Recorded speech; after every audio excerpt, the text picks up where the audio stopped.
Hello, ಹೇಗಿದ್ದೀರಿ ಎಲ್ಲರೂ? ಇವತ್ತು ನಾನು ನನ್ನ ತಾಯಿ ಮನೆಯಲ್ಲಿದ್ದೇನೆ. ವ್ಲಾಗಿಗೆ ಎಂಥ ಕಂಟೆಂಟ್ ಇಲ್ಲ, ಹಾಗಾಗಿ ಇಲ್ಲಿ ಇವಾಗ ನನ್ನ ಮನೆಯಲ್ಲಿ ಏನೆಲ್ಲ ಗಿಡಗಳಿದೆ ಅಂತ ತೋರಿಸ್ತೇನೆ. ಹಾಗೆ ತುಂಬ ಏನು ಇದಿಲ್ಲ, ಆದರೆ ಸ್ವಲ್ಪ ತುಂಬ ಏನು ದೊಡ್ಡ ತೋಟದ ಥರ ಏನಿಲ್ಲ. ನಮಗೆ ಆಗುವಷ್ಟು ಸ್ವಲ್ಪ ಚಿಕ್ಕ ಮಟ್ಟಿಗೆ ಕೆಲವು ಗಿಡಗಳನ್ನೆಲ್ಲ ನೆಟ್ಟಿದ್ದೇವೆ. ಇಲ್ಲಿ ಇದು ನೋಡಿ, ಇದು ಸಪೋಟ ಅಥವಾ ಚಿಕ್ಕು ಅಂತ ಹೇಳ್ತಾರೆ, ಅದರ ಗಿಡ. ಇದರಲ್ಲಿ ನಮಗೇನು ಸಿಗಲೇ ಇಲ್ಲ, ಯಾಕಂದರೆ ಇಲ್ಲಿ ಮಂಗಗಳ ಕಾಟ ಜಾಸ್ತಿ, ಎಲ್ಲ ಅದೇ ತಿನ್ಕೊಂಡು ಹೋಗಿರ್ತದೆ. ಆಮೇಲೆ ಇಲ್ಲಿ ಬಾಳೆ ಗಿಡ ಉಂಟು.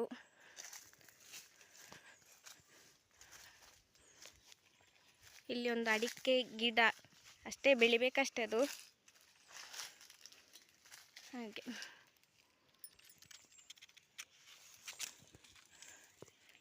ಇಲ್ಲಿ ಯಾವ ಕೃಷಿ ಮಾಡಲಿಕ್ಕೂ ಮಂಗಗಳು ಬಿಡುವುದೇ ಇಲ್ಲ, ಎಲ್ಲ ಹಾಳು ಮಾಡಿ ಹೋಗಿರ್ತದೆ. ಇಲ್ಲಿ ನೋಡಿ, ಅನಾನಸು ಗಿಡ ಉಂಟು. ಇದರಲ್ಲಿಯೂ ಅಷ್ಟೇ, ಯಾವುದು ಸಿಗೋದೇ ಇಲ್ಲ, ಎಲ್ಲ ಮಂಗಗಳಿಗೆ.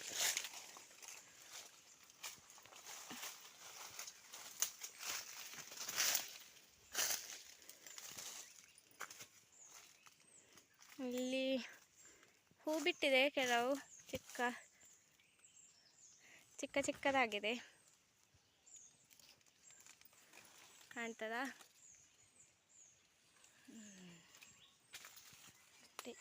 ಇಲ್ಲಿ ಒಂದು ನೋಡಿ, ಹಾಳು ಮಾಡಿ ಹಾಕಿದೆ. ಇದೆಲ್ಲ ಮಂಗನ ಕೆಲಸ. ಇದು ಅರ್ಧ ತಿಂದು ಎಲ್ಲ ಹೋಗುದು. ಇಲ್ಲೊಂದು ಬಾಳೆಗೊನೆ ಇದೆ ನೋಡಿ, ಕಾಣಿಸ್ತಿದೆಯಾ?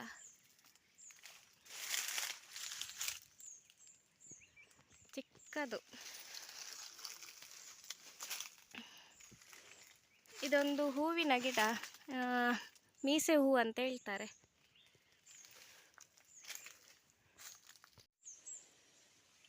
ಇಲ್ಲಿ ಮರಗೆಣಸೆಲ್ಲ ನೆಟ್ಟಿದ್ವಿ ಎಲ್ಲ.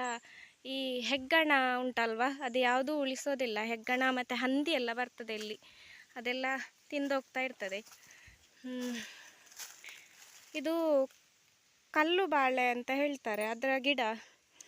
ಇದಕ್ಕೆ ಸರಿಯಾಗಿ ನೀರಿಲ್ಲ ಅಲ್ಲ ಇವಾಗ, ಅಂದರೆ ಬೇಸಿಗೆ ಅಲ್ವಾ, ತುಂಬ ಬಿಸಿಲು, ಹಾಗಾಗಿ ನೀರು ಸಿಗದೆ ಹೀಗಾಗಿದೆ. ಇದು ಮಳೆ ಬಂದಾಗ ಚೆಂದ ಆಗ್ತದೆ, ಚೆನ್ನಾಗಿ ಚಿಗುರು ಬಂದಿರ್ತದೆ.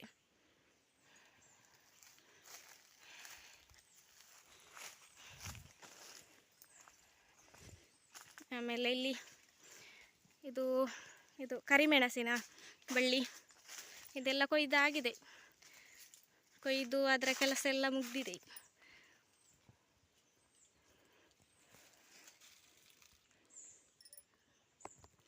ನೋಡಿ, ಇಲ್ಲೆಲ್ಲ ಅದೇ ಕರಿಮೆಣಸಿನ.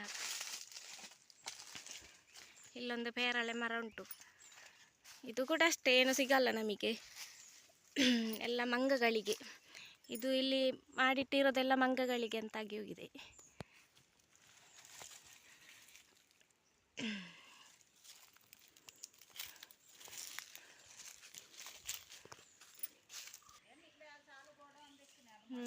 ಇಲ್ಲಿ ಇದು ಹೂವಿನ ಗಿಡ ಎಲ್ಲ ಉಂಟು, ಏನಿಲ್ಲ, ಹೂವೆಲ್ಲ ಹೋಗಿದೆ ಈಗ. ಇಲ್ಲಿ ಸ್ವಲ್ಪ ಬಳ್ಳಿಗೆ ಆಗಿದೆ. ಮತ್ತು ಅಲ್ಲಿ ಇದು ಅವೆಂಚಿನಮ್ಮ ಮಂಜೋಟಿ, ಅದಕ್ಕೆ ಕನ್ನಡದಲ್ಲಿ ಎಂತ ಹೇಳ್ತಾರೆ ಗೊತ್ತಿಲ್ಲ, ಅದು ಕೂಡ ಬಾಡಿ ಹೋಗಿದೆ.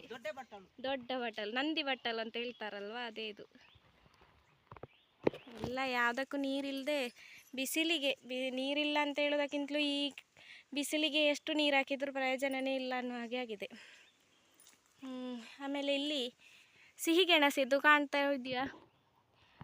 ನಾನೊಂದು ವಿಡಿಯೋ ಅಪ್ಲೋಡ್ ಮಾಡಿದ್ದೆ, ಶಾರ್ಟ್ಸ್ ವಿಡಿಯೋ, ಸಿಹಿಗೆಣಸು ಹಾರ್ವೆಸ್ಟ್ ಮಾಡಿದ್ದೆ ಅದರಲ್ಲಿ. ಅದೇ ಆಗ ಹಾರ್ವೆಸ್ಟ್ ಮಾಡಿದವತ್ತು ನಾನು ನೆಟ್ಟೋಗಿದ್ದೆ ಇದನ್ನು. ಆಮೇಲೆ ಇಲ್ಲಿ ಒಂದು ಹೂವಿನ ಇದು ಸೇವಂತಿಗೆದ್ದು, ಏನು ಬೆಳೆದಿಲ್ಲ ಅಷ್ಟಾಗಿ ಉಂಟು. ಆಮೇಲೆ ಇಲ್ಲಿ ತಾಮ್ರಾಣಿ, ತುಳುವಿನಲ್ಲಿ ತಾಮ್ರಾಣಿ ಅಂತ ಹೇಳ್ತಾರೆ ಇದಕ್ಕೆ. ಆಮೇಲೆ ಇಲ್ಲಿ ಇದು ಸುವರ್ಣಗೆಡ್ಡೆ ನೆಟ್ಟಿದ್ದೇನೆ. ಅದೇ ಸುವರ್ಣಗೆಡ್ಡೆ ಹಾರ್ವೆಸ್ಟ್ ಮಾಡಿದ್ದು ಕೂಡ ವಿಡಿಯೋ ಮಾಡಿದ್ದೆ ನಾನು.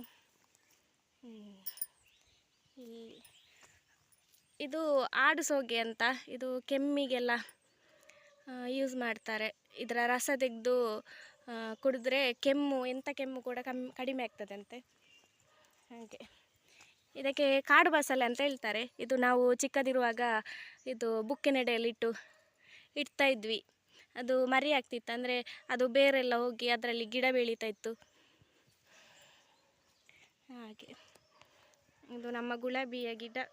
ಇದು ತುಂಬ ಚೆನ್ನಾಗಿ ಆಗಿತ್ತು. ಈಗ ಅದೇ ಬಿಸಿಲಿಗೆ ಹೋಗಿದೆ, ಮತ್ತು ಅದನ್ನು ಕಟ್ಟು ಮಾಡಲಿಲ್ಲ. ತುಂಬ ಟೈಮ್ ಆಯಿತು. ನನ್ನ ಮ್ಯಾರೇಜ್ ಆದಮೇಲಂತೂ ಇದಕ್ಕೆ ಹೋಗಲೇ ಇಲ್ಲ ನಾನು. ತುಂಬ ದೊಡ್ಡಾಗಿ ಮರದಾಗೆ ಬೆಳೆದೋಗಿದೆ ಅದು. ಇನ್ನು ನೋಡಬೇಕು ನೆಕ್ಸ್ಟ್ ಮಳೆಗಾಲದಲ್ಲಿ ಏನಾದರೂ ಸೆಟ್ ಮಾಡಬೇಕು ಅದನ್ನು. ಹೂ ಮೊನ್ನೆವರೆಗೆ ಚೆಂದ ಬಿಡ್ತಾಯಿತ್ತು, ಇವಾಗ ಸ್ವಲ್ಪ ಕಡಿಮೆ ಆಗಿದೆ. ಹಾಗೆ ಮತ್ತು ಇಲ್ಲಿ ಇದು ದಾಸವಾಳದ್ದು. ನಮ್ಮಲ್ಲಿ ತುಂಬ ಇತ್ತು ದಾಸವಾಳ, ವೆರೈಟಿ ದಾಸವಾಳ ಇತ್ತು. ಈಗೆಲ್ಲ ಹೋಗಿದೆ, ಯಾವುದಿಲ್ಲ. ಈ ನಡುವಲ್ಲಿ ಮುತ್ತು ಮಲ್ಲಿಗೆ ಗಿಡ ಕೂಡ ಉಂಟು. ಹಾಗೆ ಇದೆಲ್ಲ ಹಬ್ಬಲಿಗೆ. ಇದು ಸೀತಾಫಲದ್ದು ಗಿಡ.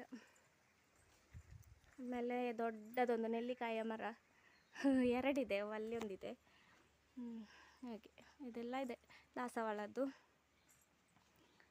ಹಾಗೆ ಇಲ್ಲಿ ಈ ನೆಲ್ಲಿಕಾಯಿಯ ಮರಕ್ಕೂ ಇದು ಬಿಟ್ಟಿದ್ದು ಕರಿಮೆಣಸಿದ್ದು ಬಳ್ಳಿ. ಇದೆಲ್ಲ ದಾಸವಾಳ ಮತ್ತು ಹಬ್ಬಲ್ಲಿಗೆ. ಇಲ್ಲೊಂದು ಮಾವಿನ ಮರ. ಇಲ್ಲಿ ಒಂದು ಬಾಳೆ ಗಿಡ. ಇದೊಂದು ಸ್ವಲ್ಪ ಚೆನ್ನಾಗಿ ಬೆಳೆದಿದೆ. ಇದು ಆ್ಯಕ್ಚುಲಿ ಹೇಳ್ಬೇಕಂದ್ರೆ ಇದು ತುಂಬ ಉದ್ದಕ್ಕೆ ಬೆಳೆಯುವ ಬಾಳೆ. ಈಗ ಸಾಧಾರಣ ಆಗಿದೆ. ಇಲ್ಲಿ ಕೂಡ ಅನಾನಸಿನ ಗಿಡ ಉಂಟು. ಓಕೆ,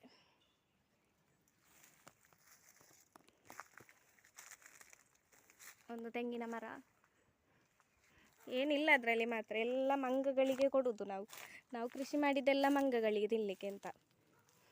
ಹೀಗೆ ಇದು ಗಾಂಧಾರಿ ಮೆಣಸು ಅಂತ ಹೇಳ್ತಾರೆ, ಗಾಂಧಾರಿ ಮುಂಚೆ ಅಂತ ತುಳುವಲ್ಲಿ ಹೇಳ್ತಾರೆ. ಕನ್ನಡದಲ್ಲಿ ನಂಗೆ ಗೊತ್ತಿಲ್ಲ. ಭಯಂಕರ ಖಾರ ಇದು, ಆದರೆ ತುಂಬ ತಂಪು ಮಾತ್ರ.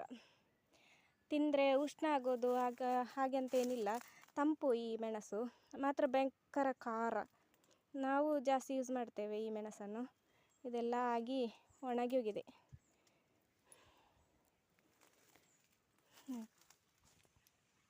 ಇಲ್ಲಿ ಕೂಡ ಉಂಟು ನೋಡಿ. ಇದು ತುಂಬ ಚೆಂದ ಕಾಣ್ತದೆ. ಇದು ರೆಡ್ ಕೆಂಪಾಗಿ ಅದು ಹಣ್ಣಾಗಿ ಹೋಗಿದೆ. ಆಮೇಲೆ ಇದು ಗೋರಂಟಿಗೆ ಹೂವಿದು ಗಿಡ. ಅದರಲ್ಲಿ ಈಗ ಹೂವೆಲ್ಲ ಆಗಲಿಲ್ಲ, ಆಗಬೇಕಷ್ಟೇ ಇನ್ನು. ಯೆಲ್ಲೋ ಕಲರ್ ಗೋರಂಟಿಗೆ ಅದರಲ್ಲಿ ಆಗೋದು. ಇದು ಇವತ್ತಿನ ವ್ಲಾಗ್, ಸಣ್ಣ ವ್ಲಾಗ್ ಇದು. ನನ್ನ ವಿಡಿಯೋ ಇಷ್ಟ ಆದರೆ ಲೈಕ್ ಮಾಡಿ, ಶೇರ್ ಮಾಡಿ ಮತ್ತು ಕಮೆಂಟ್ ಮಾಡಿ.